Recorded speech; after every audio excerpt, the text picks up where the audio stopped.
Good morning, everyone. Today is Tuesday, April 5th, and this is our ninth poolside discussion.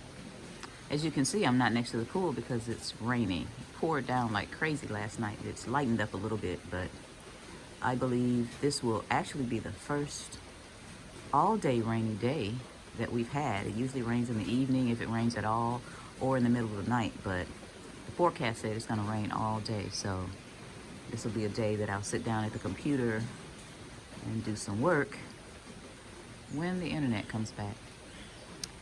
Anyway, today I wanted to talk a little bit about what I've learned from wealthy people, mainly planting flags in other places. What that means is you don't just have all your eggs in one basket. You have assets in different countries. And the way it was explained to me is if you're a soldier and you're standing flat-footed, you're always going to get knocked over. But if you're strategic and you're able to move your feet around, then you'll be able to stand on your feet. So I look at wealthy people that have 2, 3, or even 4 other places where they have land, homes, and bank accounts.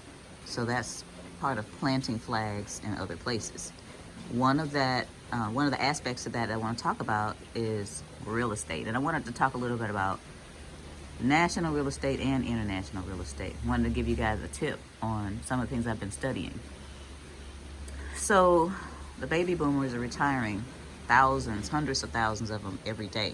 And they have pensions and they have Social Security, but sometimes housing is an issue. So there's a boom in residential assisted living. Assisted living towers are coming up everywhere around the Atlanta area. And they're filled before they're finished being built. But some people and some families don't want their relatives to stay in those high rises because maybe they feel like they won't get the care they need because there's so many people. So what people are doing, smart, wealthy people, are looking around that same area with the high-rise assisted living and finding homes that they could purchase to turn into residential assisted living homes. Of course, you want to make sure, first of all, that the zoning is going to be okay for that. After you make sure the zoning is okay, you look at the structure of the house to see how many people you can fit in there. And literally, depending on where you are in the country, you can get $2,500 to even $5,000 a month for a 1-bedroom. Usually the higher priced ones have their own bathroom, but I see people making money hand over fist setting these up. One of the hardest things to do when you talk about residential assisted living is find dependable help. You got to have some administrator, and you want to have some kind of medical help and somebody that's going to be able to cook for these people. But I see it working out.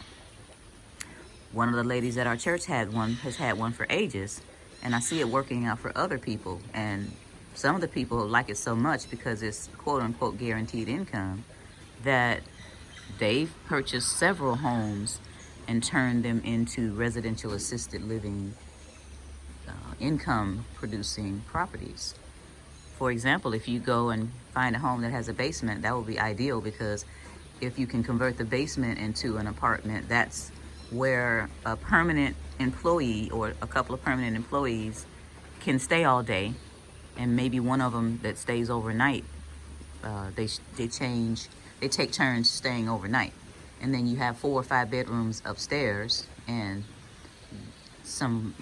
a nice backyard, and that would be perfect. I mean, I'm pretty sure that someone's family would enjoy the privacy of having something like this, not necessarily with a pool, but with that privacy as opposed to being in one of the residential assisted high rises.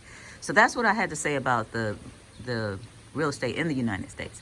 As far as real estate outside of the United States, I think that it would be great to do that. I think that the United States, as a matter of fact, I know the United States is having a brain drain.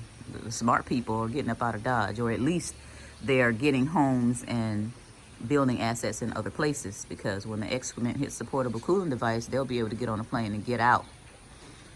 So I would suggest that everybody try to start saving money and at least start generating some income from rental property in the United States. If not, rental property somewhere else. So, for example, here in Costa Rica, buying property in this area on the Caribbean coast is not that expensive. And getting something and turn it into an Airbnb like the one we're staying in right now, you could do that. You could definitely do that. Wealthy people use debt. Now, there's good debt and bad debt. Good debt, we all know what bad debt is. We've talked about that. But good debt is using whatever money that you borrowed to buy assets, such as a house like this. $70,000, $80,000 for the house. You've already done your research, and that's key. You've got to do your research and make sure that it's going to be an income generator. This one right here is very close to the center of town in Cahuita, which is a more laid back little town than Puerto Viejo. So the older people with a little money may spend more time in Cahuita than down in the beach town with the sun lovers in Puerto Viejo. And even down there, if you want to buy down there, you're guaranteed to have income. I don't know how trashed your place will be after the people leave, but you'll have income. So think about real estate domestically, internationally, and also think about how you can plant flags in other places. Coming to a place like this, figuring out where you want to be. It doesn't necessarily, if you're not thinking about Costa Rica, it could be somewhere else. It could be Panama, wherever. But going there, scoping out the place. There are so many opportunities here. I could write a book called 100 Opportunities that you could take advantage of as far as business in this area of Costa Rica. They don't have a lot of stuff that we're used to, and you could make that out of an opportunity.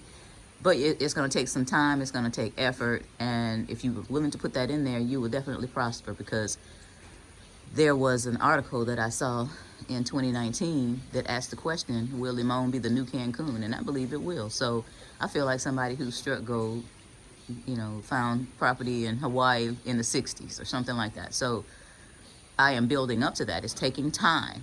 A lot of my time is taking energy, and it is taking money, but in the end, at least I'll have a place to lay my head and be peaceful and have food just falling off the trees and have the ocean not too far away. So think about real estate. Your assignment is to look up residential assisted living, see what that's about, look at planting flags in other places, look into other countries where you might want to spread your wings. And you all have a wonderful, wonderful Tuesday.